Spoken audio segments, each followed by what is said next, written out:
Nous sommes au sanctuaire marial Marie-Reine de la Paix à Port-Louis. Juché à 176 pieds d'altitude sur le flanc de la montagne des Signaux et accessible en escaladant 82 marches, cet espace sacré dédié à Marie est l'œuvre de l'architecte Max Boulet et a été construit par la firme Mauritius Building. Le 15 août 1940, une foule immense s'était rendue ici pour assister à son inauguration et au dévoilement de la sublime représentation de Marie, Reine de la Paix, en marbre blanc de Carrare, venue de l'Italie. Elle a été offerte par Monseigneur James Lean, évêque du diocèse de Port-Louis, qui a eu l'idée de doter notre pays de ce sanctuaire marial dans le contexte douloureux, anxiogène et meurtrier de la Seconde Guerre mondiale.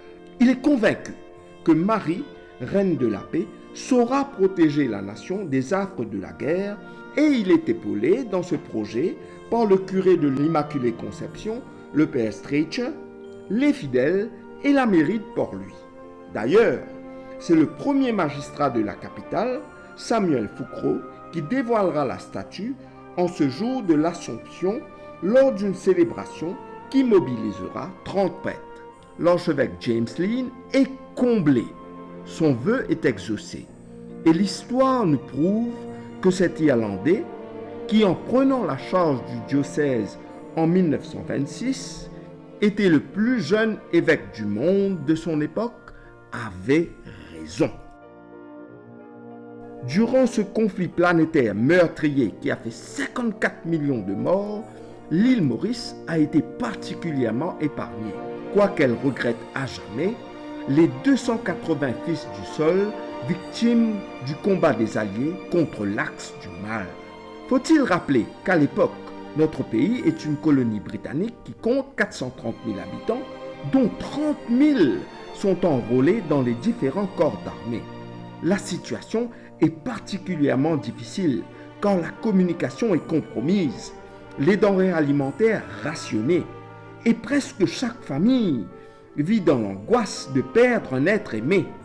Mais les pèlerinages et la ferveur autour du sanctuaire marial Marie-Reine de la Paix va grandement contribuer à soulager les peines, éponger les angoisses et protéger le pays. En 1942, nous aurons par exemple la messe des pionniers en partance. Pendant le carême de la même année, le chapelet y sera récité.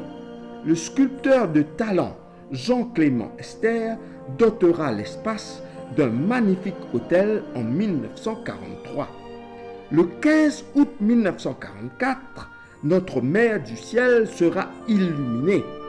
Et entre autres, le 15 août 1945, on y annoncera dans la liesse la victoire des Alliés.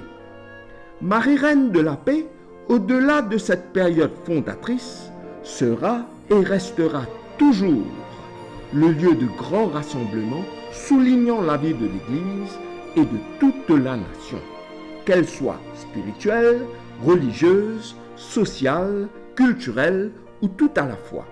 Déjà, lorsque la chapelle crypte sera inaugurée le 15 août 1947, des prières seront dites dans le cadre de l'indépendance de l'Inde, pays de peuplement qui accédait à sa liberté en ce jour-là.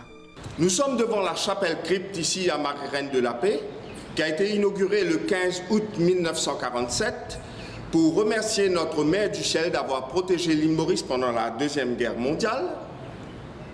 Cette chapelle a été conçue selon le plan de Max Boulet en collaboration avec Marcel Lagesse et elle a été construite par la firme Mauritius Building. Le magnifique retable en pierre grise locale que vous pouvez admirer comprend le tabernacle dont la porte a été conçue dans les ateliers de Gustave Morel à Rivière-du-Rempart. L'autel est une œuvre de Jean Esther, excellent sculpteur, et enchâssés dans l'autel sont les reliques de Saint Aurélien et Sainte Urbaine. À partir des années 50, Plusieurs pèlerinages ont été organisés le 1er mai à l'occasion de la fête du travail.